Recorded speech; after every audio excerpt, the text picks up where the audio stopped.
Mister Rajadhyaksha, मी तुम्हाला एवढंच सांगतोय की तुम्ही प्रॅक्टिकली विचार करा.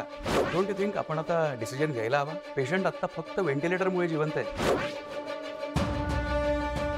एक आजी होती, तुझ्या तोंडावर मास्क लावलेलं, ते डॉक्टर काकांनी काढलं आणि ते पकडून गेले.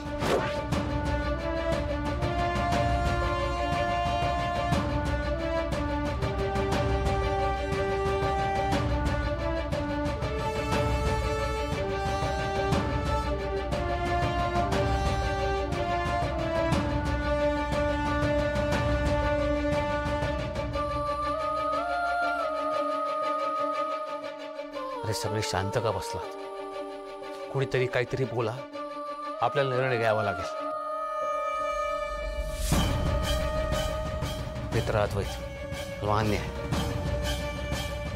हा निर्णय कठीण आहे, पण तुम्ही काय विचार केलाय? यात विचार काय करायचा बाबा? जे गेली 7 वर्ष आपण केलं नाही ते आताही करायचं नाही. तुम्ही कळवा ना डॉक्टरांना की आपली परवानगी नाहीये, व्हेंटिलेटर नाही काढायचं आहे. इंद्राणीच्या अशा जिवंत असण्याला काही अर्थ आहे का? जोपर्यंत व्हेंटिलेटर चालू आहे तोपर्यंत ते जिवंत आहेत. पण जिवंत आहेत ना बाबा, तीच खूप महत्वाची गोष्ट आहे. आणि त्या लढतायत. जर त्या लढतायत तर मग आपण त्यांचं आयुष्य संपवणारे कोण आहोत? तसं नाहीये नेत्रा. ऐका, आता चर्चा नको, निर्णय घेण्याची वेळ आहे प्लीज. तेजस, पण मला मुळात हे कळत नाहीये, बाबा हा प्रश्न घेऊन घरी आलेच का? त्यांनी तिकडच्या तिकडेच डॉक्टरांना सांगायला हवं होतं ना. आता हा निर्णय मी एकटा कसा घेणार होतो? हा निर्णय सगळ्यांनी मिळून घ्यायचा आहे. पण तू मला सांग, अजून किती दिवस थांबायचे आपण? बाबा, पण इतकं सोपं आहे का हे सगळं? आपल्या माणसाने श्वास घ्यायचा की नाही असं आपण असं कसं ठरवायचं?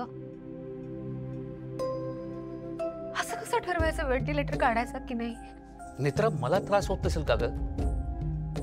जरी इंद्राणी माझी सावत्र बहीण असली तरी त्यांच्याबद्दल मला आपुलकी वाटते, तुला माहिती आहे.